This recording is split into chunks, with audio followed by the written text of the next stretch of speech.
So hello there guys and welcome, it is Niran here, and today it is time for me to welcome you finally to the 15,000 subscriber Q&A. I announced it quite a while ago and it's taken me quite a considerable amount of time to get my act together and actually record it, but today we are here. You guys asked your questions in large proportions actually, in comparison to what I was expecting, both on Twitter and also on YouTube as well. So I've got a mixture of questions from both of the platforms. Unfortunately I won't be able to answer all of them just because there were so many.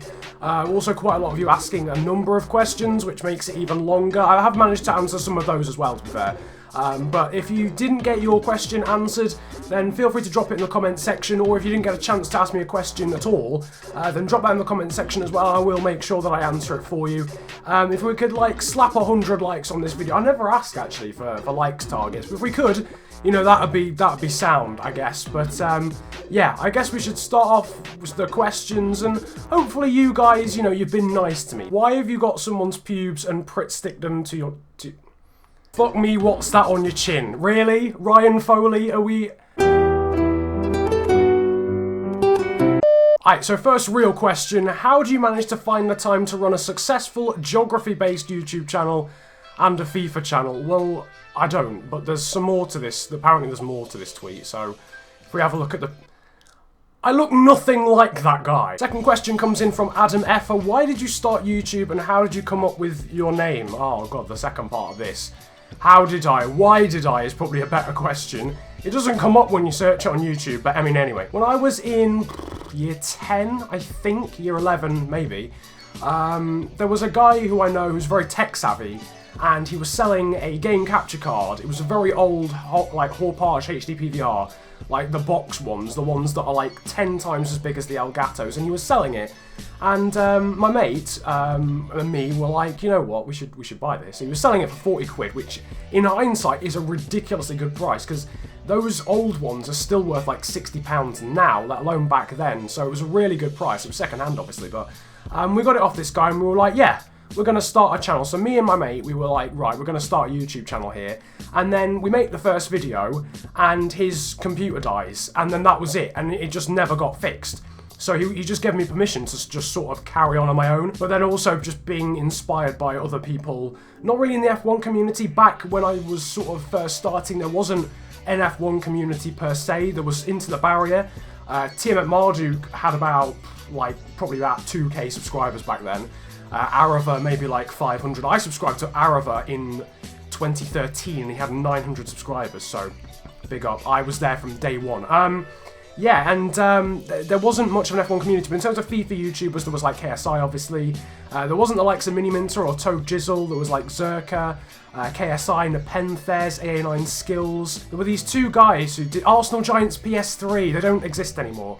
But they used to do YouTube videos back then. They were like up there in terms of career mode, but they don't really make videos anymore, which is a shame. And in terms of why I chose the name, my nickname back in school was Nirangutan, or Nirangutang. When I set up the channel, I didn't actually know that the actual animal doesn't have a G on the end of its spelling, but we'll leave that for another day. That was my nickname because it was quite clever. My name's Niran, and my mate, who I was going to start the channel with, his nickname was the Flying Scotsman.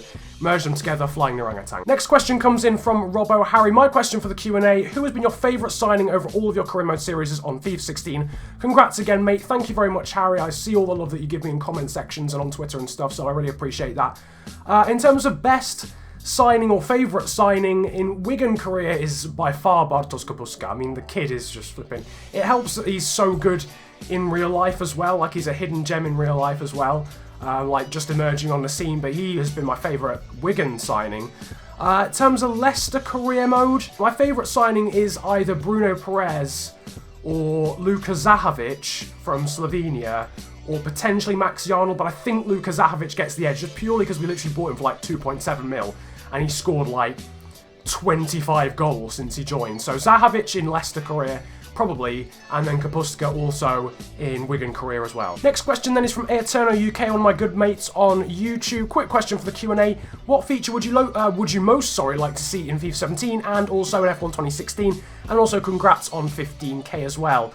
Yeah, Joe, if you're watching this, start uploading again, please. I was really enjoying it. I'm only joking, but I mean, please do at some point.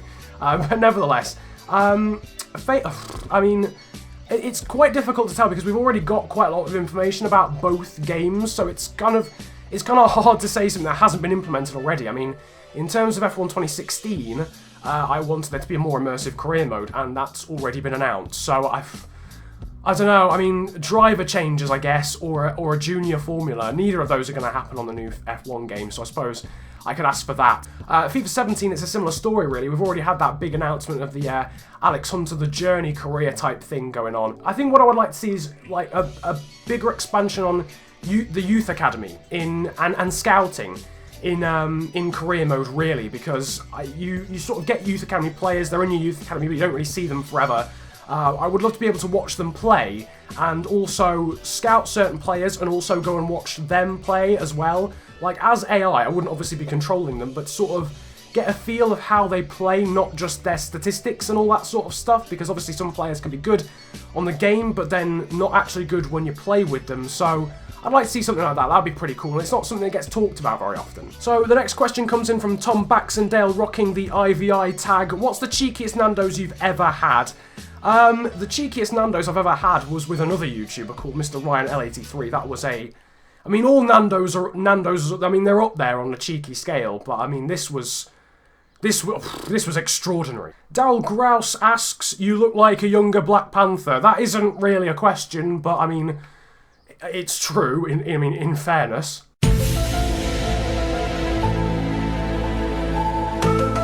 So the next question was asked by quite a large number of people. First of all, by Lachlan, what does the thing at the end of my name mean? And a lot of you guys were asking what IVI is as well. Cameron Love and also Fresh Racing asking what that is. It's my clan tag.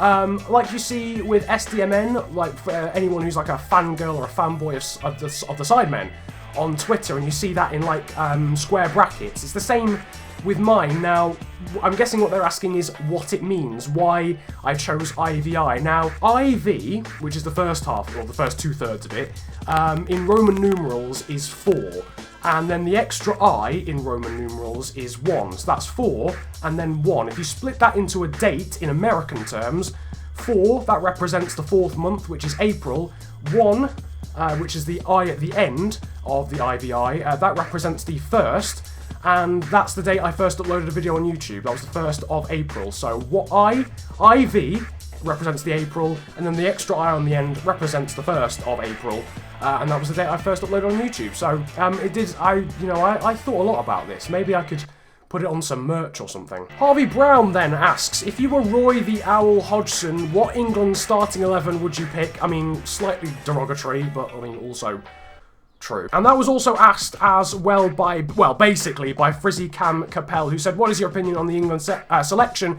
Do you agree with it? In terms of selection, I was a bit disappointed that Roy Hodgson took the safe route again. And now, I'm a Liverpool fan, and even I wouldn't have said Jordan Henderson deserved to go to the Euros. I would have taken Danny Drinkwater or Mark Noble, certainly over him. I probably would have taken Andros Townsend. I don't know who I would have replaced him with. But I would have taken Townsend. I'm quite alright with Marcus Rashford going instead of Jermaine Defoe as well. I know that caused a lot of controversy, but I think he deserved to go just as much as Jermaine Defoe did. And in terms of the squad being picked, I don't mind as long as Raheem Sterling isn't in it. As long as, if you can find a way to have Vardy, Kane, and Wayne Rooney in the same squad, then I'm fine. So the next question then comes in from Pashalis. What are your predictions for Euro 2016? Now, it's a difficult tournament to predict, in all honesty, because no one really is proving that they're going to do amazingly. I mean, at first, everyone was like, okay, Spain and Germany, they're doing the business, you know, they're going to be the ones in the final. And then Spain went and lost to Croatia, and then Germany played horrendously against Poland. To be honest, I've been most impressed by Croatia. And now, I don't think Croatia will win the tournament, because overall, I don't think they have the quality across the whole squad.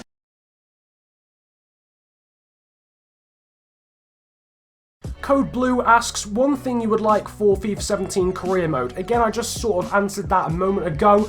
When I answered Joe's question, I would say just more depth when it comes to youth academies and scouting. You know, instead of just having a stats-based system, be able to see how they perform out on the pitch as well. That's what's really going to catch your eye. Also, maybe more detailed scout reports as well, instead of just stats. Also, just show what their strengths are, what their weaknesses are. Calling People for Funnies asks, are you going to Insomnia 58? Now, I've only ever been actually to one gaming event, and that was EGX in 2015. I haven't ever been to Insomnia, and in all honesty, I would love to go more than anything to I-58, but I don't think I'm going to be able to because I've already committed to going to Leeds Festival, which is literally on the same weekend. If you're going to Leeds Festival, then, you know, feel free to, if you're going, then, you know, I'd love to see some of you maybe there. But unfortunately, I won't be at I-58, I don't think, unless that that gets cancelled. I would let you guys know on Twitter if I was going to do something like that. So if you want to follow me on Twitter, it's at the official FNG. It'll be on the screen now. There'll also be a link in the description as well.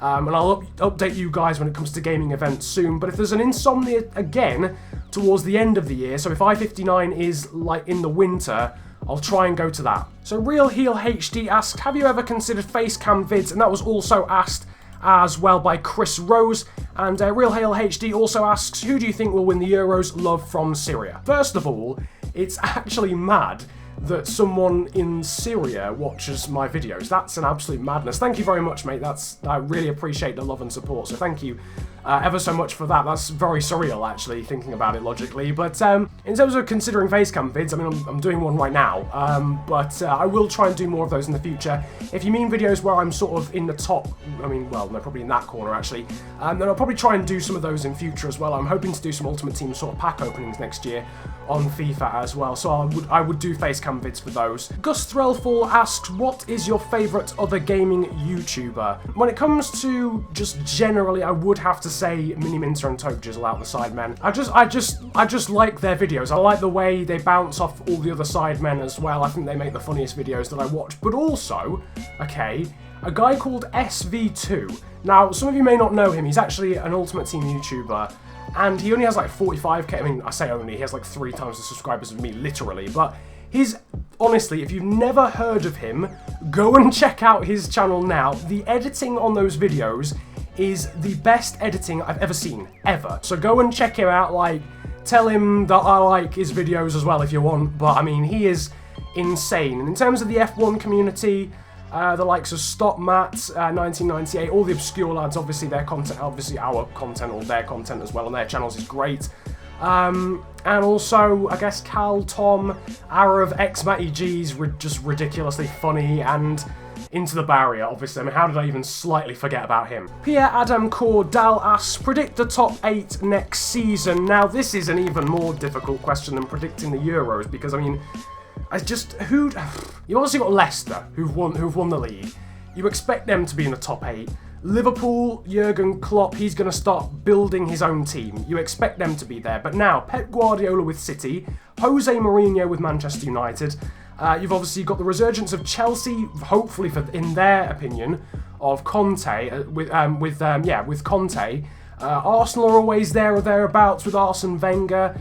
Tottenham as well were fantastic last season. They'll be hoping they can do the same this season with Pochettino. Obviously, they've just signed Wanyama. Honestly, probably one of the most difficult top 8s ever to predict. And even West Ham with Slaven Bilic. Okay, I've thought about this a lot, and I have not come to any sort of conclusion about who will win the league. I have, however, predicted a top 4, and then the top 8 position-wise after that.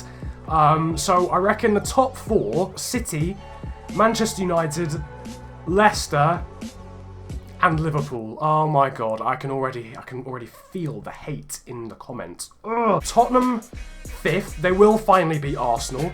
Arsenal 6th. Chelsea 7th, because I don't think they've done enough. They haven't done anything in the transfer window. They've only got a new manager. And then 8th, West Ham.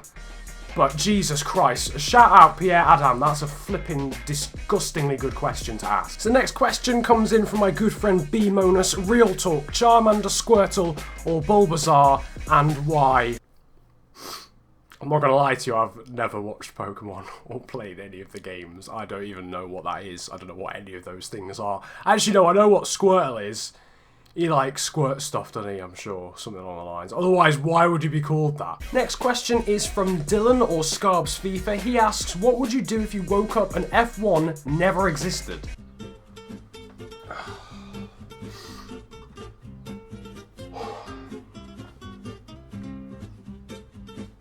Why did I go to bed with a jumper on?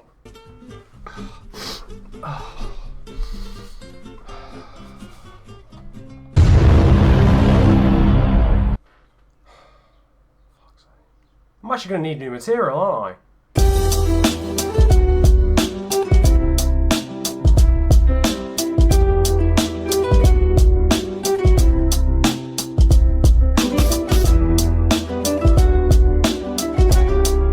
Next questions then coming in from Toby or Review TIJ. Congrats on 15k, mate. Thank you very much.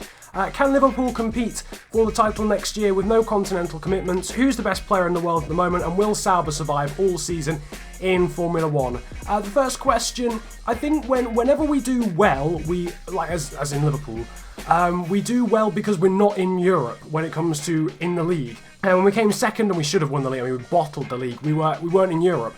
I don't think when we came close with Rafa Benitez we were in Europe that year either, or certainly not for a prolonged period of time. We always do have a chance when we've got Jurgen Klopp in charge. He's a fantastic manager, and the signings that we've made so far seem very promising. Loris Karius for such a small fee, and also Joel Matip for nothing at all, look good. But we do have to be a lot more considerate when it comes to players going forward, because a lot of our signings sometimes, attackers-wise, are very much overvalued.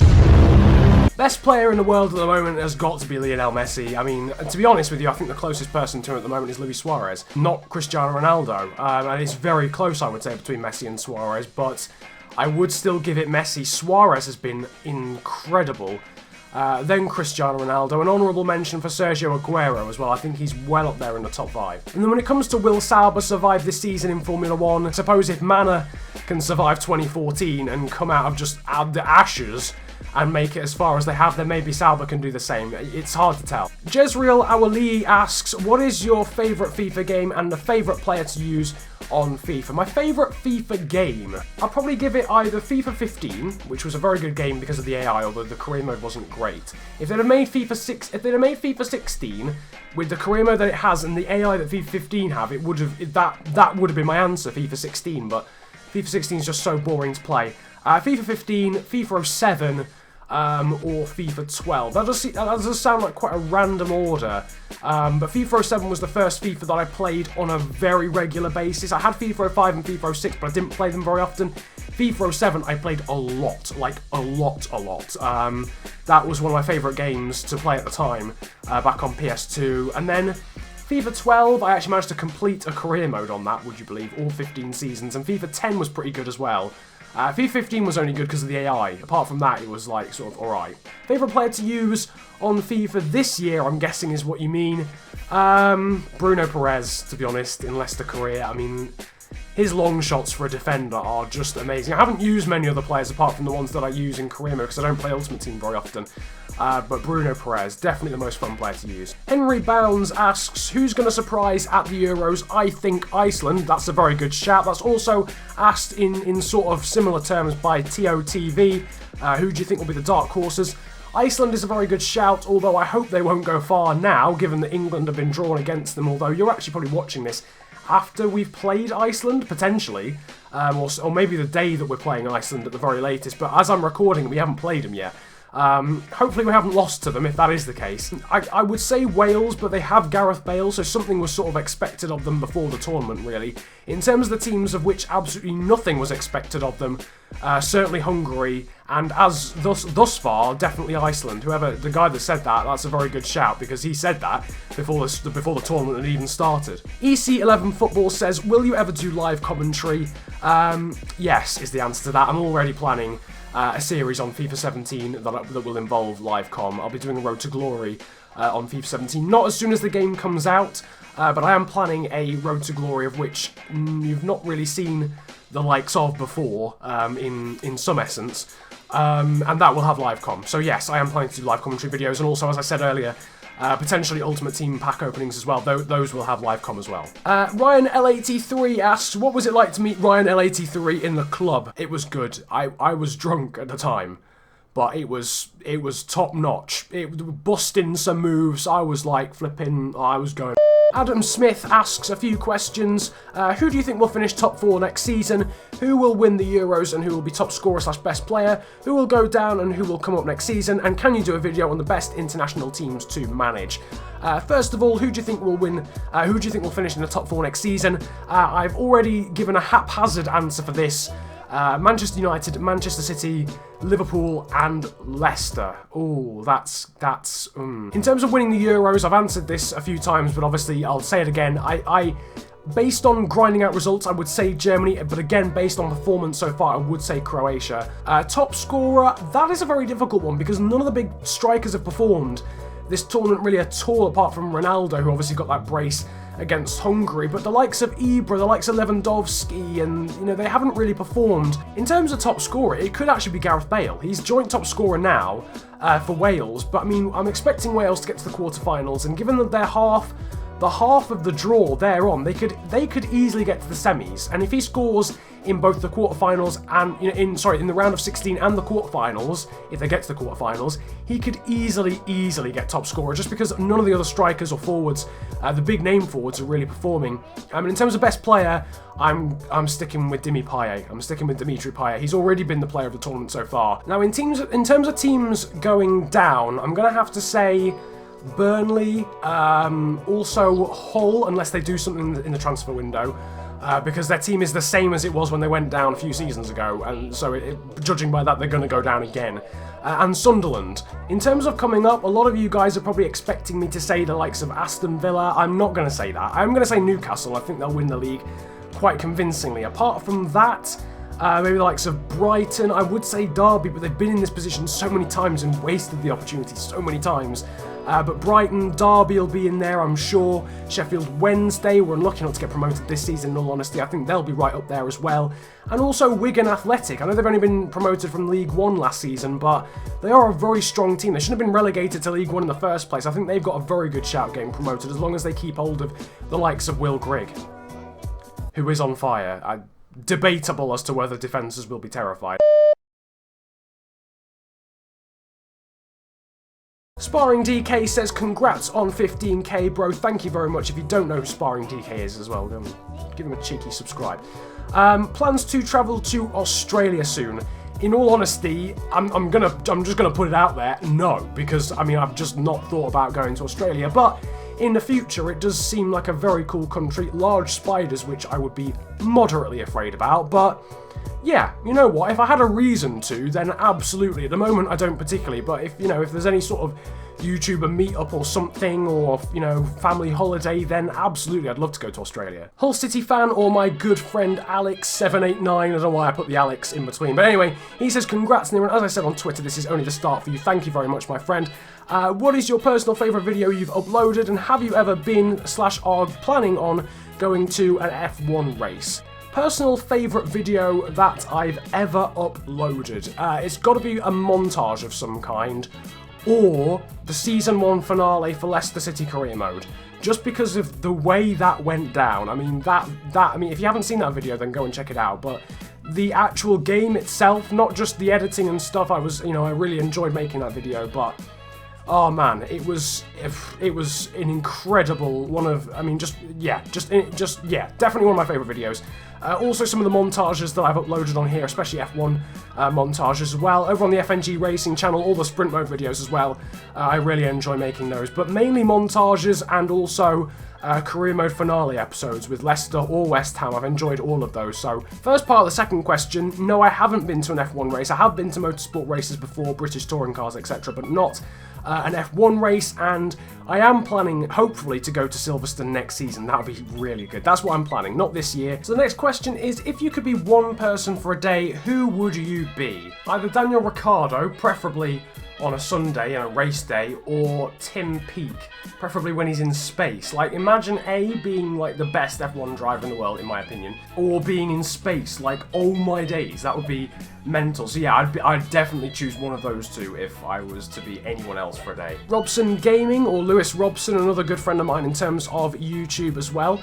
He's another career mode YouTuber. Who are your top 5 favourite small / underrated YouTubers? Also, congrats on that 15k, bro. You deserve it. Thank you very much, Lewis, indeed. And in terms of your question, first of all, it depends on what you call underrated. I mean, it's a very vague thing. I'm not digging at the question, but I'm just saying in general, it very much is preference, and also what you what you suggest is a small number of subscribers to have. I mean, there's quite a few in the F1 community, the likes of Hull City fan who asked the last question.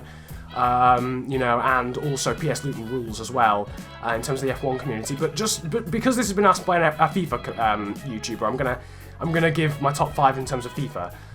Firstly, the guy who asked the question, Robson Gaming. If you don't know who he is, go and check out his videos. He's got some very good career mode content over there. Also, his good mate Calvin, NUFC as well. He makes career mode content as well, and they both are Newcastle fans, as far as I'm aware. Calvin definitely is. I'm pretty damn sure Lewis is as well. Apart from that, in terms of the Ultimate Team community, as I said a moment ago, SV2. That guy's videos are just straight up the best videos that I watch. Quality-wise, they are the best videos I've ever watched. So Ultimate Team related, he's got 45k, but in terms of Ultimate Team, that's quite a small number. Whereas in career mode terms, that'd be quite a large YouTuber. And then in terms of the career mode community, I'd probably have to say the likes of T-Ray All Day, whose Juventus career mode is honestly mind-blowing. Like, it is ridiculously good. I know he's had some computer issues recently. He's not been able to upload as much as he would like to, but that series is the best career mode series I've ever seen on YouTube. It's quite astonishing, so go and check that out as well. Finally, someone else who actually appeared in the YouTuber tournament that I was just part of, the Under-21 Euros, it's Matthew. He was the smallest YouTuber, I believe, in that tournament. He's got like 1,500 subscribers. He, by far, deserves more than that. I mean, the quality of his content is like 10 times better than it was for me when I had 1,500 subscribers. So I would say him, though I suggest, given the YouTubers that he's starting to work with now, that his exposure levels will increase naturally anyway, without me telling you to go and subscribe to him. But again, all the people that I've mentioned in terms of underrated YouTubers or YouTubers that I like, go and check them out and make sure to give them some love as well. What has been your favourite collab or your series with others, and which collab would you like to do in the future? My favourite collab so far is the Under-21s Euros that we've just done. Well, it's still going on at this point as you're watching it, but I'm unfortunately out of it. Honestly, the best collab that I've ever done. And beyond that, actually, I mean, I've collabed with quite a lot of YouTubers just generally, and I think I would quite like to collab with some of the big F1 YouTubers, whether that be career mode side of it or on the online side of it, like XMATEG, Into the Barrier, maybe Arif and TMM Marju. Collaborating with them from an F1 perspective would be huge. The collaborations that I do with the Obscure lads already are some of my favourites that I do. Would potentially even be better than working with big YouTubers from an enjoyment level, but in terms of having done that now, and now stepping forward, I'd love to work with some big F1 YouTubers like that, and of course big FIFA YouTubers like, you know, Charney Sports, Doc Landers. If you're watching, you know, hit me up, I'm a fan. But I mean, anyway, all the collabs that I've done so far I'm very grateful for, and I'm very happy that I've been able to do them. Ever thought of doing a series on a game like Forza or NASCAR for the racing channel, sorry? Yes, is the answer to that. I love to do a lot of like Let's Plays, walkthroughs, all that sort of thing. So if you want to see videos like that, then just tell me in the comments section over on there, or here as well. That's absolutely fine. Who would you like to win the Euros if England can't make it? I personally would quite like a team like Croatia. I've mentioned them a lot, or Wales. I mean, I'd love an underdog to win the Euros. That would be absolutely awesome. But if it's going to be one of the big titans, then I would like to see France win, in all honesty, at home. What's your best advice for someone who wants to start a FIFA channel, since there are already so many of them? Now, this is a really good question, actually. There's not a general advice that works for everyone. That is just general, like... It's difficult because, as you alluded to in the question, Pepper, the FIFA community is so saturated in all aspects, really. The career mode YouTube fraternity is becoming like that, and the Ultimate Team community has been like that for like a year already. You only start to see people like Dutinho or Morgs start to do well because of like...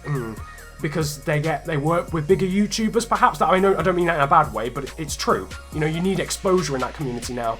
But if you can, certainly in the career mode YouTubers community, find your niche.